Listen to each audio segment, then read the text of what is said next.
تسبیح پڑھنے کا حکم یہ پوچھا ہے کہ دانوں پر جو تسبیح پڑھی جاتی ہے،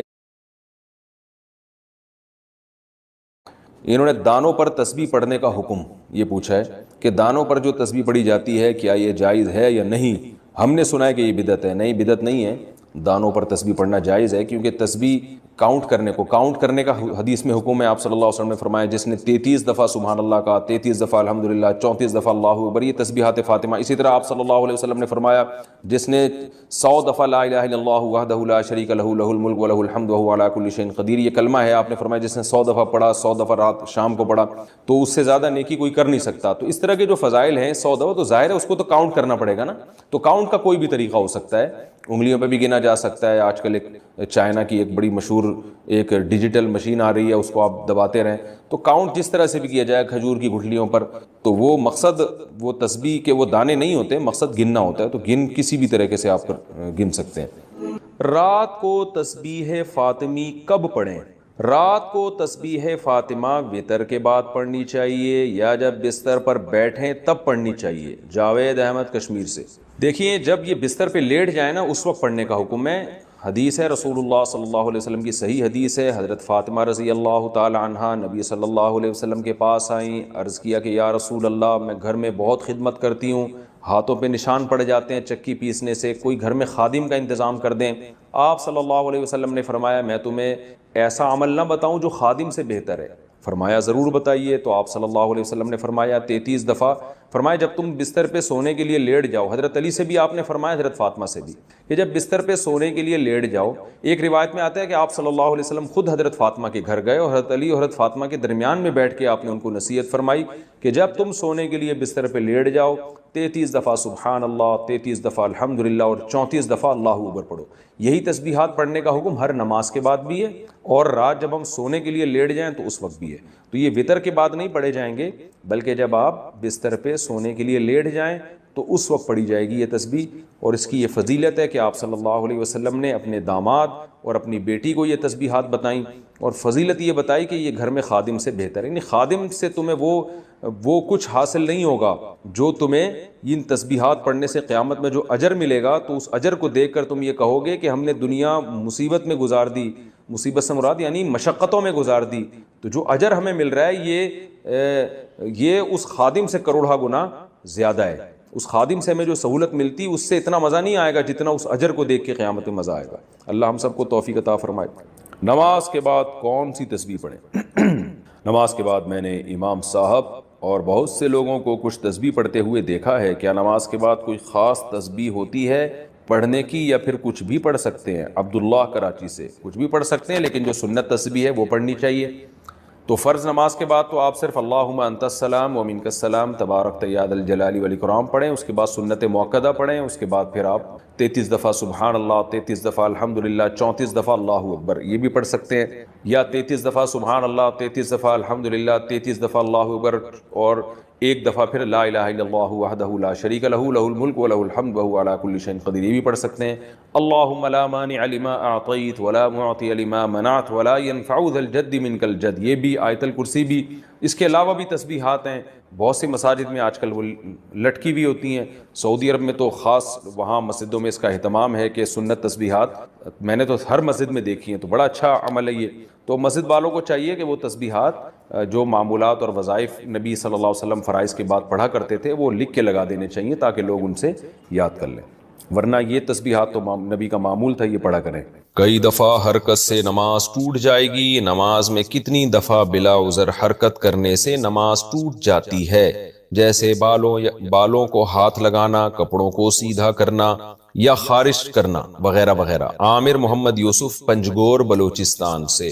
دیکھیں حرکت نماز کے منافی ہے، اور کوئی بھی کام نماز میں ایسا کیا جائے جو نماز کے منافی ہو تو نماز اس سے ٹوٹ جاتی ہے۔ جیسے نماز میں بات چیت کرنا، نماز میں کھانا پینا، نماز میں چلنا پھرنا، تو اس سے نماز ٹوٹ جائے گی۔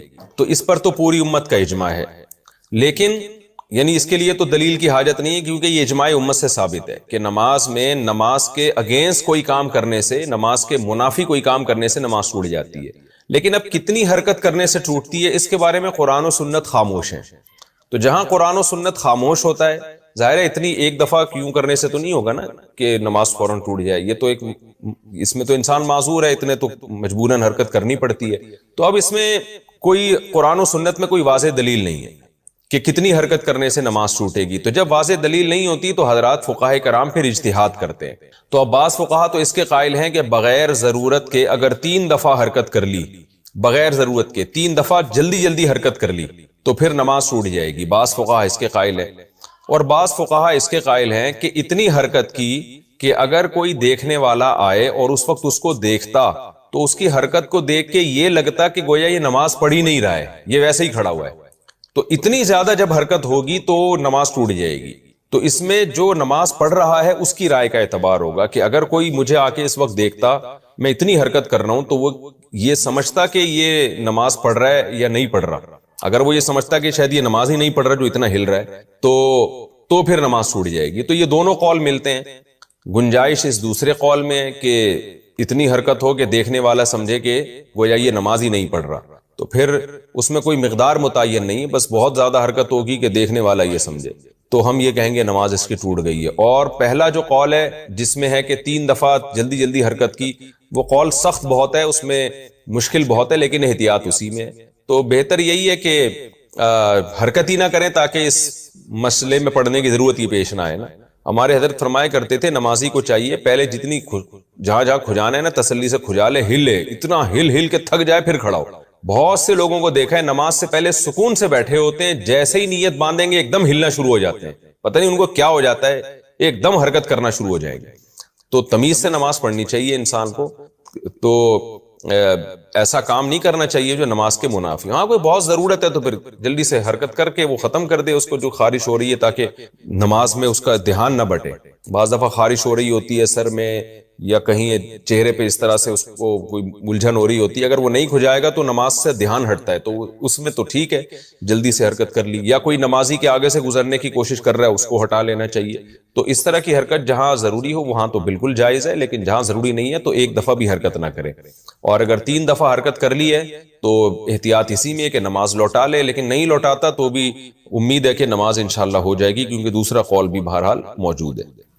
لیکن گناہ بہرحال ہوگا, یہ خوب ذہن میں رکھیں کہ بار بار بلا وجہ حرکت کرنے سے نماز کا خشوع و خضوع بھی خراب ہوتا ہے اور گناہ بھی ملتا ہے. یہ اللہ کا حلم ہے کہ اللہ سمجھاتا بہت ہے, لیکن سزا کے لیے اس نے ٹائم آخرت ہی کا رکھا ہوا ہے.